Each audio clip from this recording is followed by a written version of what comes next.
Germaniyaga joylashgan xatar ostidagi xalqlar tashkiloti Germaniya mashina ishlab chiqaruvchisi ۋولكىسۋاگېننىڭ Sharqi Turkistondagi ig'ir kishilik huquq vaziyatining mas'uliyatidan o'zini qochirishdak sajjilik harakatini tanqidlab, Urumchidagi ommabop zavodini taqishni rad qilganligini e'lon qildi.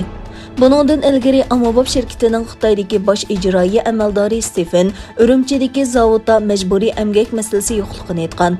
Mutaxassis Yasna Kavishvich mundaq dedi: Bu şirket irqiy qirg'inchilik, majburiy emgakni oxirlashtirish va tutqun qilinganlarni qo'yib berish to'g'risida so'zlamay, Urumchidagi zavodini oqlamoqchi bo'lyotdi. Uningdan boshqa Kavishvich bu rayonda bolalar ota-onasidan ayrildi, Uyg'ur ayollari tug'mas qilib etildi. 100 minglagan kishilar dunyoning har qaysi joylaridagi shirkatlar uchun mahsulot yetishtirishga majbur bo'ldi dedi.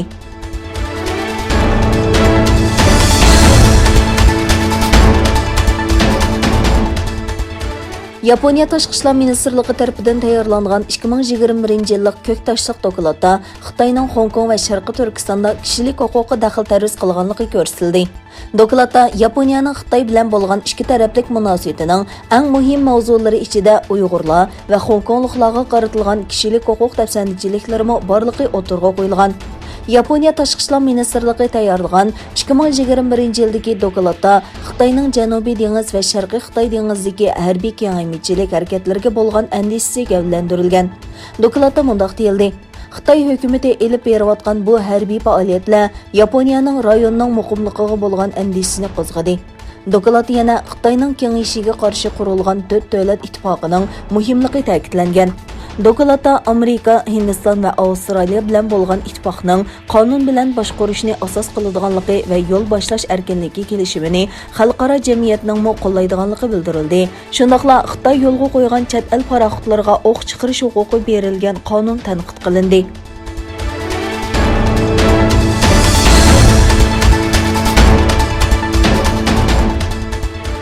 Avstraliya Kengash palata a'zosi Patrik bir qonun loyihasi sunib, Sharqi Turkistondagi majburiy emgak masalasi sababli rayondan import qilingan barliq mahsulotlarni cheklashni tashabbus qildi. Kengash palata a'zosi Patrik bu qonun loyihasini o'tirg'a qo'ygandan boshqa yana federativ hukumatni Xitoy hukumatining Uyg'urlarga tutgan muomalasini irqiy qirg'inchilik deb rasmiy tanishga chaqirdi. Avstraliya Uyg'urlari Tang'artoq ayollar jamiyatining mas'uli Ramila Janshev Avstraliyada oilasi Sharqi Turkistondagi yig'ilish lagerlariga qamalmagan bir kishi qolmaganligini ta'kidlab, Avstraliyaning majburiy emgakka oid dokladlarga inkos qaytarishda nihoyat osta harakat qilayotganligini aytdi. U mundaq dedi: Avstraliyada yoki xalqarada bo'lsin, qullarning ishlatishini cheklash va jazolashni tezda yo'lga qo'yish kerak.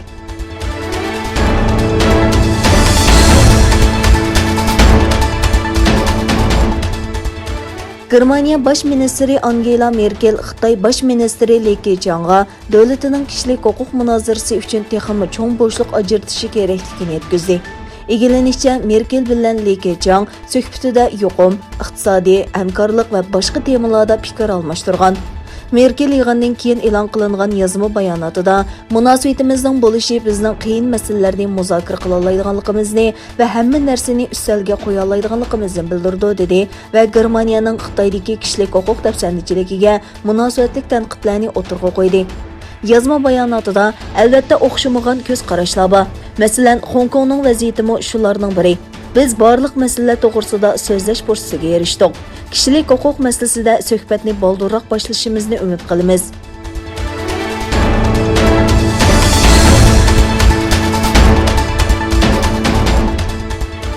Xitoy 26 aprel jasuslukqa qarshi turish bixatarlik xizmat nizomini e'lon qilgan.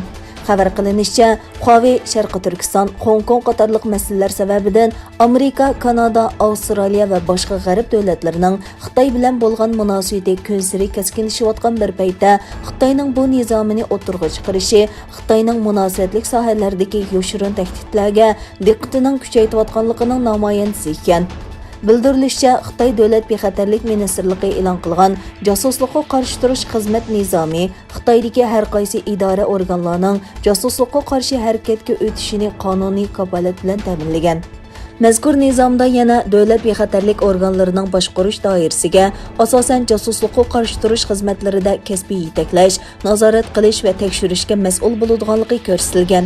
Mazkur yangi nizomida Xitoyning asosliq organ, guruhpa, korxona va boshqa ijtimoiy tashkilotlarga belgilik mas'uliyat yuklangan bo'lib, tilga ilingan organlarning xodimlariga davlat bexatarligini qo'g'dash tarbiyasi ilib berish, xodimlarni safarbar qilish va tashkilish orqali jasusluk va davlat bexatarligiga ziyon yetkazadigan qilmishlarning oldini olish va to'xtatish kerakligi belgilangan.